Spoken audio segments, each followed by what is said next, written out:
ଦୌଡ଼ ପ୍ରତିଯୋଗିତା କରିବା କି ଏ କହିଲା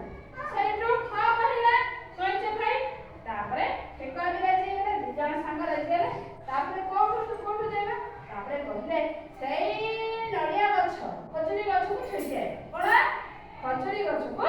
ଛୁଇଁକି ଆସିବା ସେଇଠି କହିଲେ ହଉ ଠିକ ଅଛି ସାଙ୍ଗ ଯିବା ତାପରେ ପ୍ରତିଯୋଗିତା ଆରମ୍ଭ ହେଲା କଇଁଛ ଆଉ ଠେକୁଆ ମଧ୍ୟରେ ପ୍ରତିଯୋଗିତା ଆରମ୍ଭ ହେଲା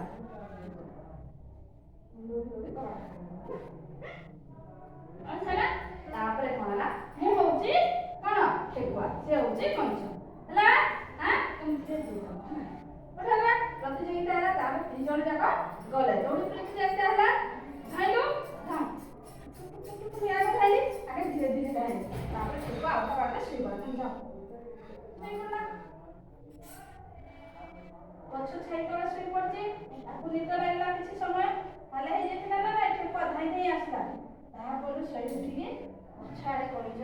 ଠେକୁଆ ଦେଖିଲା କଇଁଛ କୁଆଡ଼େ ଗଲା ଦେଖିଲା ନାହିଁ ଆରେ ହେଠି ପଳଉଛି ବୋଲି ସେ ଏତେ ଜୋରରେ ଦୌଡ଼ିଲେ କିନ୍ତୁ ପହଞ୍ଚେଇ ପାରିଲି ନାହିଁ ପାରିଲେ କି ଠେକୁଆ ଆଉ କଇଁଛକୁ ପହଞ୍ଚେଇ ପାରିଲା ନାହିଁ ଶେଷରେ ଜିତିଲା କିଏ କଇଁଛ କିଏ ଜିତିଲା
ଉଠିଲା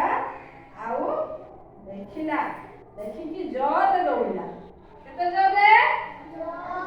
ଦେଖ ଏ ଜାଗା ପତାକା ପାଖକୁ ଖଜୁରୀ ଗଛ ପତାକା ପହଞ୍ଚିଗଲା କି ନାହିଁ କଇଁଛ ତାପରେ ଜୋରରେ ଧାଇଁ ଆସିଲା କିନ୍ତୁ ତାକୁ ପହଞ୍ଚେଇ ପାରିଲା ନାହିଁ ମନେ ରହିଲା ଗପ ତେଣୁ କରି ଆମେ କାହାକୁ ଛୋଟ ବା ବଡ଼ ଭାବିବା ନାହିଁ ହେଲା ଆମେ ଧୀରେ ଗଲେ ମଧ୍ୟ ବେଳେ ବେଳେ ଯେ ଜୋରସେ ଧାଉଥିବା ଲୋକ ମଧ୍ୟ ପଛରେ ରହିଯିବ ଯେ ଧୀରେ ପାଠ ପଢୁଥିବ ସେ ଆଗକୁ ପଳେଇବ ଯେ ଭଲ ପାଠ ପଢୁଥିବ ସେ ପଛକୁ ପଳେଇବ ଭଲ ପାଠ ପଢୁଥିବା ଲୋକ ବି ସେମିତି ନମ୍ର ହେଇକିରି ଯିବା ହେଲା ମନେ ରହିଲା